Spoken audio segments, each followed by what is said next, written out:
मैं आपको बताता हूं। जैसे ही आप गाड़ी में बैठ जाते हैं तो क्या करते हैं कि बहुत सारे लड़के जो ड्राइविंग टेस्ट देते हैं वो जल्दबाजी में आप ड्राइविंग टेस्ट देने के लिए बैठते हैं। जब भी आप गाड़ी में बैठते हैं, जो आपका ड्राइविंग टेस्ट में फेल जो होते हैं स्टूडेंट, उनके ज्यादातर दो ही कारण होते हैं। एक तो शुरू में फेल होता है घबराहट की वजह से, लास्ट में फेल होता है ड्राइविंग ऑप्टिकल क्लियर कर लिया तो उतावलापन की वजह से कि क्लच को दबाते हैं। क्लच को दबाने के बाद आप गाड़ी को स्टार्ट करें। अब क्लच को दबाते समय आपके जो पेडल होते हैं वो पेडलों पे बेहतर ग्रिप, अच्छे कंट्रोल के साथ गाड़ी चलाने के लिए आपके पैरों की ग्रिपिंग क्या होनी चाहिए वो मैं बता देता हूं। बहुत सारे जो लाडले खानी तरह देखो गाड़ी चलाते हैं, तो गाड़ी चलाते समय जो आप क्लच पे जो पैर रखते हो तो क्या करते हैं, एडी उठा के रखते हैं। क्या करते हैं, एडी उठा के। जैसे गाड़ी चलती है, ड्राइविंग ऑप्टिकल कच्चे ग्राउंड में जो है टेस्ट होता है, उसमें हो सकता है आपकी गाड़ी धड़ धड़ भी करे, तो ये क्या है, आपका उस पर कंट्रोल नहीं रहता और क्लच ज्यादा छूट गया तो गाड़ी क्या करेगी, तेज दौड़ेगी। तो जब भी आप क्लच को दबा के रखें तो आप एडी जो है उसकी बॉडी पे टिका के रखें, क्लच को ऐसे ऐसे छोड़ेंगे धीरे धीरे। मेरी बात समझ में आ गया? इससे आपकी गाड़ी के स्पीड पे आपके उसके कंट्रोल बेहतर रहता है। जैसे आपको गाड़ी को छोड़ें, ऐसे बिल्कुल धीरे धीरे आपको गाड़ी को छोड़ना है। तीसरा पैर जो आपका होता है, ये जो पैर है आपका राइट साइड का पैर, ब्रेक और एक्सीलेटर के बीच में रखें। कहां रखें, ब्रेक और एक्सीलेटर के बीच में। यदि आपका ये एक्सीलेटर पर पैर है और आप जल्दी ब्रेक पे लगाओगे तब तक तो गाड़ी आगे चली जाएगी। इसको जो है बीच में रखें। जितना इस्तेमाल करें इनको अल्टीमेट इस्तेमाल करें। एडी आपकी कहां टिकी होनी चाहिए, आपकी गाड़ी एडी जो है आपकी नीचे जो है टिकी होनी चाहिए। इससे आपका ग्रिप बढ़िया रहेगा। दूसरा, स्टीयरिंग पकड़ते हैं बहुत सारे जो साथी, स्टीयरिंग की दो ग्रिप होती है, अंडर ग्रिप और ओवर ग्रिप। कभी भी जो है अंडर ग्रिप से स्टीयरिंग न पकड़े, अंडर ग्रिप से स्टीयरिंग की ग्रिप बेहतर नहीं होती। हमेशा स्टीयरिंग को ओवर ग्रिप ही जो है स्टीयरिंग को पकड़े। सबसे बढ़िया स्टीयरिंग, एक अच्छे चालक की स्टीयरिंग को कितने बजे की लाइन में पकड़ें जिससे कि आपके व्हीकल पे आपका कंट्रोल बेहतर हो, तो वो है 3 बजे की और 9 बजे की लाइन में। बात समझ में आ गया? 3 बजे की और 9 बजे की लाइन में जो है ओवर ग्रिप स्टीयरिंग को पकड़ें, वो आपकी सबसे बेहतर ग्रिप है। अभी बहुत सारे जो है युवा साथी टेस्ट देने के लिए जाते हैं, आपके बगल में जो सपोर्टिंग स्टाफ बैठा रहता है वो आपकी गलतियों को नोट करता है। वो क्या करेंगे, यहाँ से पकड़ेंगे, गाड़ी को काटते समय कैंची बनाएंगे।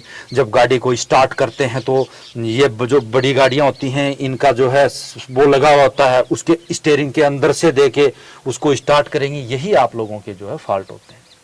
तो सबसे बढ़िया स्टीयरिंग की ग्रिप कौन सी है, अंडर ग्रिप और ठीक है ओवर ग्रिप और 9 बजे की लाइन और 3 बजे की लाइन में हमेशा आपको जो है स्टीयरिंग को पकड़ना है।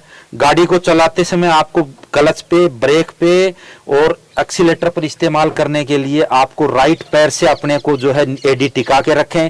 आप उसको पंजे से प्रेस करें। बहुत सारे लाडले क्या करते हैं, जो पैर का कटा हुआ भाग है उससे प्रेस करते हैं, जिससे कि गाड़ी ऑप्टिकल में चलती है, झटके से क्लच ज्यादा छूटता है, स्पीड होती है। जिस ऑप्टिकल में हम गाड़ी चलाते हैं वो एक निश्चित नापतोल और मेजरमेंट से बने हुए होते हैं।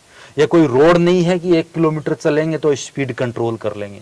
इसीलिए आपका जो ड्राइविंग टेस्ट होता है वो कोई स्पीड का नहीं होता, वो किसका होता है, जजमेंट का, कंट्रोल का और एक अच्छी मानसिक एकाग्रता का। कंट्रोल आपको जो है अपने व्हीकल का करना है, जजमेंट जिस ड्राइविंग ऑप्टिकल में आप गाड़ी चला रहे हो उसका जजमेंट लेना है। अच्छी मानसिक एकाग्रता का मतलब आपको क्लच का, ब्रेक का, साइड मिरर का, एक्सीलेटर का पूरी तरीके से ध्यान रखते हुए आपको दिए हुए ऑप्टिकल में दी हुई टास्क को सही इस्तेमाल करते हुए जहां से आपने गाड़ी चालू की है वहीं पर लाके खड़े कर देना आपका ड्राइविंग टेस्ट है। अभी बहुत सारे जो लाडले सोचते हैं कि जो व्हाइट लाइन है, पोलार्ड खड़े हैं, उसमें थोड़ी सी टच हो गई। जो आपकी जो अटैकिंग लाइनें बनी हुई हैं, जो इसकी दूरी, ऑप्टिकल की दूरी को निर्धारित करती हैं, वो यदि आपकी टच हो गई, समझ लो आपने जान माल का नुकसान कर दिया। इसीलिए आपको क्या कर देते हैं, फेल कर देते हैं। समझ में आ गया? यहां से आप जब गाड़ी को स्टार्ट करें, स्टार्ट करने के बाद जब आप गाड़ी को कभी भी गाड़ी को स्टार्ट करते हैं तो सलप को 5 से 10 सेकंड से ज्यादा तक नहीं दबा के रखना है, क्योंकि आप ज्यादातर 5 से सेकंड से ज्यादा यदि सलप को दबाएंगे तो वो क्या करेगा, खरखर की आवाज करेगा। समझ में आ गया? उसको 5 सेकंड से ज्यादा नहीं दबाएं, स्टार्ट कर दें। हल्का सा जो है आप गाड़ी आगे बढ़ाएं तो उसमें हल्का सा एक्सीलेटर लें, क्योंकि गाड़ी एक स्थिर अवस्था में खड़ी है, उसको गतिवान करने के लिए किसकी जरूरत पड़ती है, एक्सीलेटर की जरूरत पड़ती है। जैसे ही आप ऑप्टिकल में आपकी गाड़ी आगे बढ़ जाती है, उस समय आपको एक्सीलेटर, क्लच और ब्रेक का इस्तेमाल करते हुए आपको धीरे धीरे आगे लेके जाना।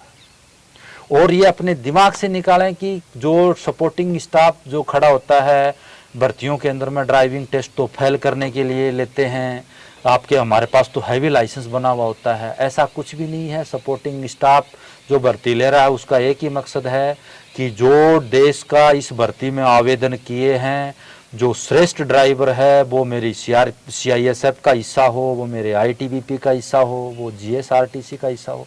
क्योंकि कल आप जिस डिपार्टमेंट को ज्वाइन कर रहे हो, उस डिपार्टमेंट में जाके आपको जिस दिन से आप डिपार्टमेंट ज्वाइन करोगे तब से लेके जिस दिन आप वापस जो पेंशन आएंगे या BRS लेंगे, तब तक आपको एक चालक के पद पे ही ड्यूटी करना है।